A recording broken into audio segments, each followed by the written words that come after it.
दोस्तों नमस्कार, स्वागत है आप सभी का हमारे चैनल सीटेट अधिगम में।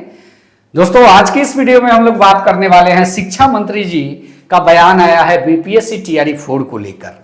जी हां, जैसा कि आप सभी जानते हैं यह बहाली बहुत ही विवादास्पद ढंग से शुरू हुआ था जब बीपीएससी टीआरई 1 आया। आज भी विवादास्पद ढंग से ही चल रहा है। एक बार फिर नए शिक्षा मंत्री यानी कि नवनियुक्त शिक्षा मंत्री जी के तरफ से कल के आंदोलन को लेकर थोड़ी चिंता जताते हुए उन्होंने टीआरई पर स्टेटमेंट दिया और बताया कि टीआरई आपका कब होने जा रहा है। तो चलिए बिना देर किए इस वीडियो की शुरुआत करते हैं और जानते हैं क्या कुछ शिक्षा मंत्री जी ने कहा था।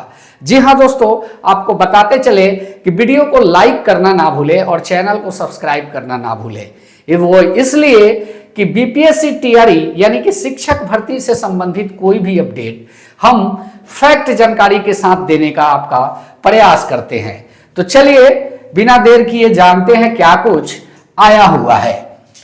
आपके स्क्रीन पे दिखेगा शिक्षा मंत्री जी खुद बोले 7 दिन के अंदर भर्ती, और पीटी मेंस पर क्या बोले ये भी हम लोग डिस्कस करेंगे। जी हाँ, ये खुशखबरी है क्योंकि नवनियुक्त शिक्षा मंत्री जी ने कम से कम संज्ञान तो लिया। अब तक हम लोगों ने देखा कि पूर्व सीएम और वर्तमान सीएम इन लोगों के तरफ से भी टीआरई को लेकर बार बार यह कहा जा रहा है और कहा जा रहा था कि टीआरई जो है जल्द ही होगा, जल्द ही होगा। बीपीएससी आयोग के तरफ से भी कहा गया कि शेड्यूल तैयार हो रहा है। अब रही बात कि एक बार फिर से सरकार में कुछ चेंजेस आई है, यानी कि मंत्रिमंडल का विस्तार करने के बाद एक नए शिक्षा मंत्री जी का आगमन हुआ है इस विभाग में।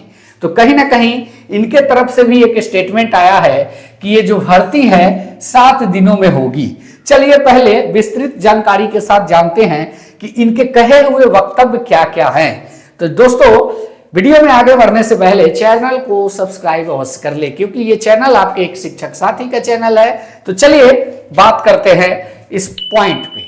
तो यहाँ पे देखेंगे आप कि नवनियुक्त शिक्षा मंत्री जी जो है अपने पद ग्रहण समारोह में उपस्थित हुए थे और उस समय इन्होंने एक प्रेस कॉन्फ्रेंस के माध्यम से सारी चीजों को साझा किया। आपको बताते चले कि जिस दिन आंदोलन हो रहा था उसी दिन माननीय शिक्षा मंत्री जी अपना पदभार ग्रहण कर रहे थे और अभ्यर्थी जो है अपने मांगों को लेकर पटना पहुंचे हुए थे।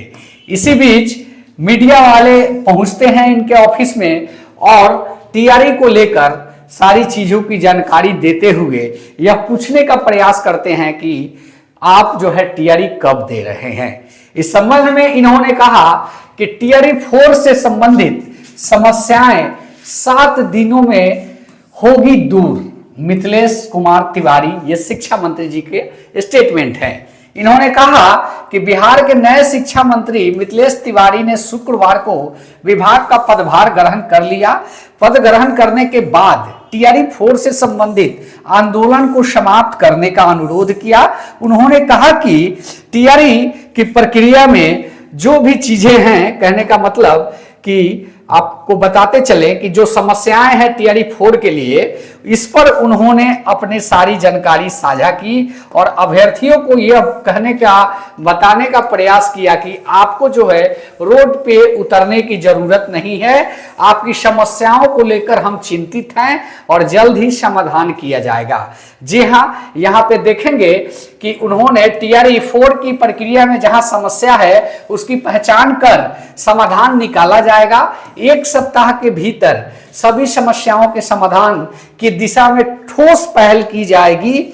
अभ्यर्थियों को आंदोलन न करने की जरूरत है और ये माननीय शिक्षा मंत्री के स्टेटमेंट हैं। उन्होंने ये भी कहा है कि जैसा कि आपको बताते चले, उन्होंने कहा कि नए शिक्षा मंत्री ने कहा कि विभाग में सिंगल विंडो सिस्टम विकसित किया जाएगा ताकि विभिन्न कार्यों के लिए बार बार विभाग का चक्कर नहीं लगाना पड़े।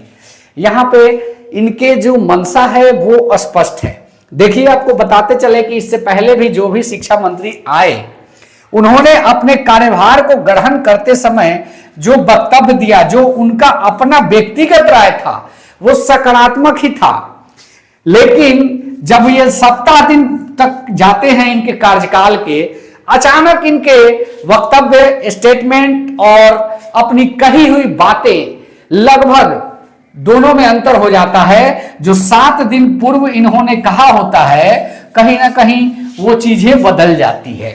अभी शिक्षा मंत्री जी का जो भी स्टेटमेंट आया, इससे पहले माननीय सुनील कुमार जी भी बोले थे, जिस समय उन्होंने ज्वाइन किया उस समय उनके जो भी स्टेटमेंट थे वो अलग थे, और 7-10 दिन के कार्यकाल के बाद अचानक से स्टेटमेंट बदल जाते हैं।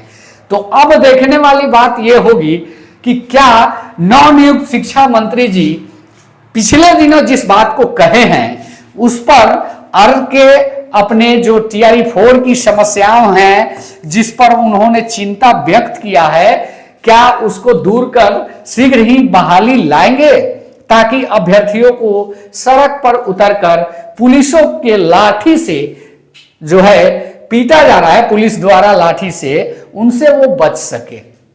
अब देखने वाली बात होगी कि टीआरई 4 कब तक आ रहा है, और कहीं ना कहीं जो पीटी और मेंस की बात कही गई है, पीटी और मेंस के बारे में आप लोग जानते हैं कि इस बार कहा जा रहा है, तो ये अभ्यर्थी ऑफिस मिलके इन चीज को शिक्षा मंत्री जी के सामने रखेंगे तो ज्यादा बेहतर होगा, क्योंकि ये सभी को पता है कि एक शिक्षक बनने के लिए इतनी परीक्षा कहीं से उचित नहीं है। उसके लिए आपको एक आईएएस इक्विवेलेंट टीचर बनाना पड़ेगा, उसका एक नया पे मैट्रिक्स बनाना पड़ेगा। आप 20 से 25,000 या 40,000 के पगार में एक आईएएस नहीं नियुक्त कर रहे हैं, आप एक शिक्षक नियुक्त कर रहे हैं जो कहीं ना कहीं मात्र बीएड की ट्रेनिंग के बाद ही एलिजिबल हो जाता है, लेकिन यह बीएड करने के बाद एक और टीचर एलिजिबिलिटी टेस्ट देता है, और उसके बाद ये एक बीपीएससी देता है, और उसके बाद आप कह रहे हैं कि जो है इनको अब पीटी और मेंस दोनों देना होगा।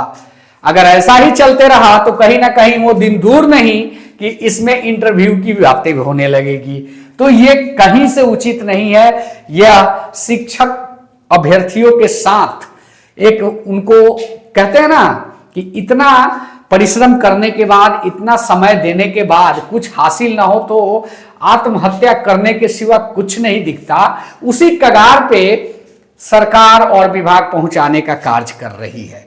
जी हाँ दोस्तों, यह वीडियो अच्छा लगा हो तो चैनल को सब्सक्राइब करें। मिलते हैं नेक्स्ट वीडियो में। धन्यवाद। जय हिंद। वंदे मातरम।